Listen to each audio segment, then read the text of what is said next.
Our next topic is photoelectric effect. Photoelectric effect. Before this topic, there are some points related to the Planck's quantum theory.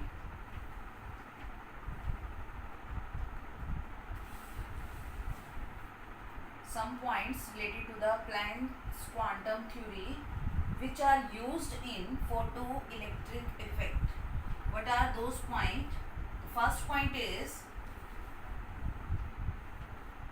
from any source, energy is emitted or absorbed in the form of the packets.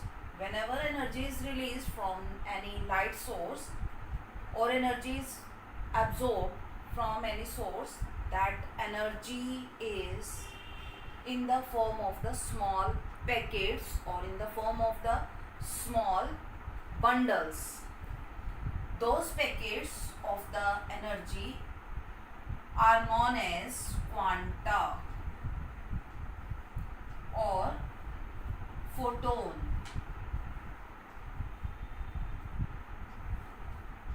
According to the Planck's quantum theory, the first point is the energy is absorbed or emitted from any source in the form of the packets or in the form of the bundle. Those packets or the bundles are known as either quanta or photon.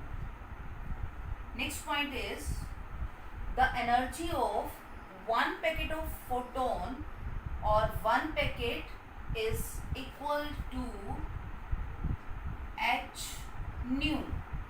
The energy of one packet is equal to h nu, or energy is directly proportional to the frequency. Higher the frequency of the wave or higher the frequency of the radiations, higher is the energy. Lesser the frequency, lesser is the energy. When we remove this sign of the proportionality, we add a constant, and that constant is h, which is known as the Planck's constant, as it is given by the scientist Planck. Therefore, the name of this constant is Planck's constant, and it has value 6.62 into 10 raised to power minus 34 joule second. Its unit is joule second. When you calculate from this, E upon nu is equal to h. The unit of energy is joule and the unit of frequency is second inverse. When this second inverse goes to the numerator, it becomes second. So the unit of h is joule second and its value is constant, and this h is known as the Planck's constant. And the next point of the Planck's quantum theory is, the total energy associated with the wave or with the radiation is equal to nh nu, where n is the number of the packets or the number of the quanta or photons, and h nu is the energy of one packet. This is the total energy of the radiations.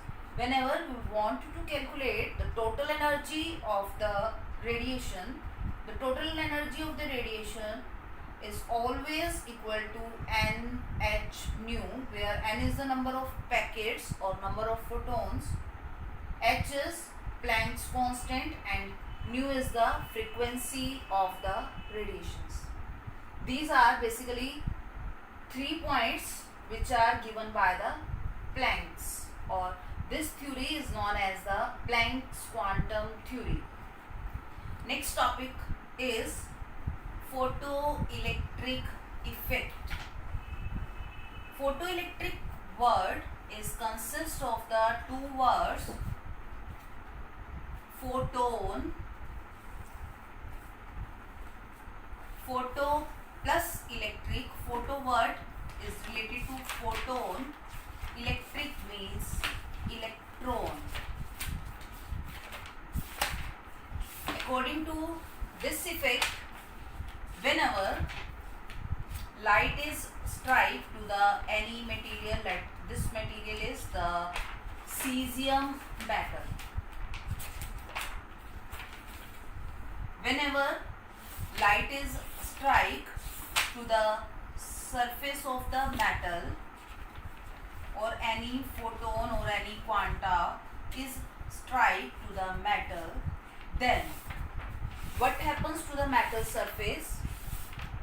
The electrons which are loosely bounded to the metal, they are ejected from the surface of the metal. You know that cesium is the alkali metal or the element which has least value of the ionization energy, and its valence electron is loosely bounded to its nucleus. Whenever we supply the energy or the light strike to its surface, then that loosely bounded electrons comes out to the surface, or ejection of electron will take place. Whenever a light of the suitable energy is strike to the surface of the metal, then ejection of the electron will take place. And which electron is ejected? The electron which is loosely bounded to the metal comes out to the surface, or ejected to the surface. This is photoelectric effect, and the electron which is ejected to the surface is known as the photoelectron. Why this is known as the photoelectron? Because it is ejected from the surface by absorbing the energy in the form of the photons. Therefore, this electron is known as the photoelectron. Hence, photoelectric effect is defined as the removal of the electron from the surface of the metal when a light of the suitable energy strike to the metal surface. Next, what are the main points for ejection of the electrons?